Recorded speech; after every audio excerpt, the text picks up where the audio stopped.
నీవు నేను కూడా ఒకటే స్థితిలో, ఒకటే పరిస్థితిలో, బంధకాల్లో, వేదనలో, కష్టంలో, బాధలో ఉండాలని దేవుడు అస్సలు కోరుకోవట్లేదు. దేవుని నామానికి మహిమ కలుగును గాక. మనం అనుకుంటాం మన స్థితి ఇంతే, మన బ్రతికింతే, నా జీవితం ఇంతే, నేను ఇంక ఇలా ఉండిపోతానేమో, నాకు ఇంకా భవిష్యత్తు లేదేమో, నా జీవితం ఇలాగే ముగిసిపోయిద్దేమోనని మనం అనుకుంటాం. కానీ దేవుడు ఎప్పుడూ కూడా, అందుకే దేవుని యొక్క వాక్ అంటుంది, ఆయన నశించిన దాన్ని వెతికి రక్షించుటకు మనుష్య కుమారుడిగా ఈ లోకానికి వచ్చాడు. అదే క్రిస్మస్. హల్లెలూయా.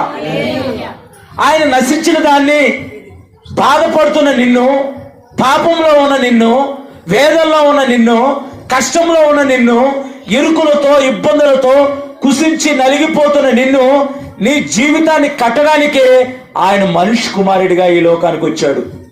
మనం అనుకుంటూ ఉంటాం, నా జీవితం ఇంతే,